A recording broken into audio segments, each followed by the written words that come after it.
Leigh Vaughan, and I'm a palliative care physician at Medical University in South Carolina. Thank you for tuning in to discuss our article. The first thing that we want to do is define maternalism. It's a technique of communication in shared decision-making. It's one that allows a physician to make a recommendation that's in the patient's best interest, based on that patient's values and preferences, but not necessarily one that requires their explicit consent. It is distinct from paternalism, long replaced in shared decision-making, where a physician can disregard a patient's autonomy.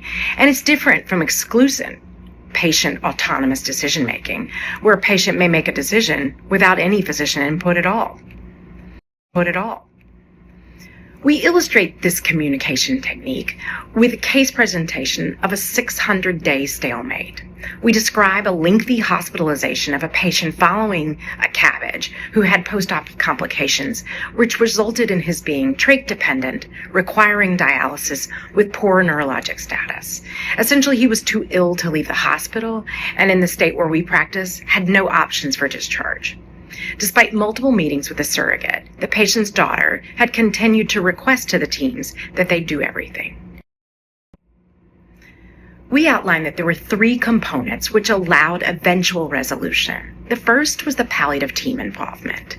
It allowed for a deeper family connection through multiple phone calls and visits with the interdisciplinary team, where they learned of the role that spirituality had played in prior decisions, and they learned that the family was accepting of God's will, but they were fearful to make any decisions that would appear to usurp God's plan. Conversations revealed that the daughter's refrain of do everything was her way of advocating that her dad get the best health care, but she was open to discussing how best might look. The second component was a pre-meeting with all the teams prior to meeting with the family.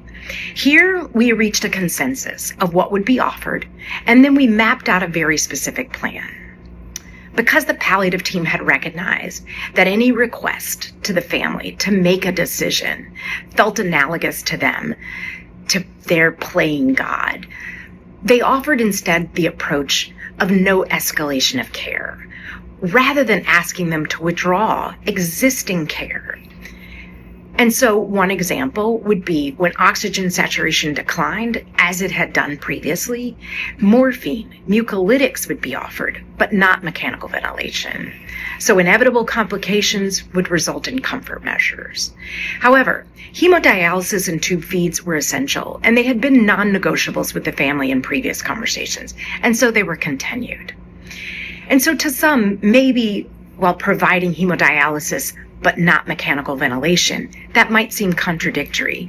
We argue that it is this very middle ground, using maternalistic communication, that can spare a family from having to abandon what they've been previously told is necessary. Lastly, it is the language of the family meetings which was crucial.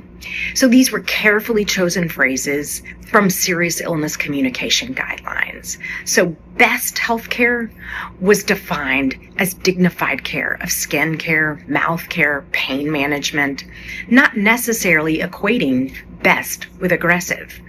We want you to do everything was reframed to we will do everything that is helpful.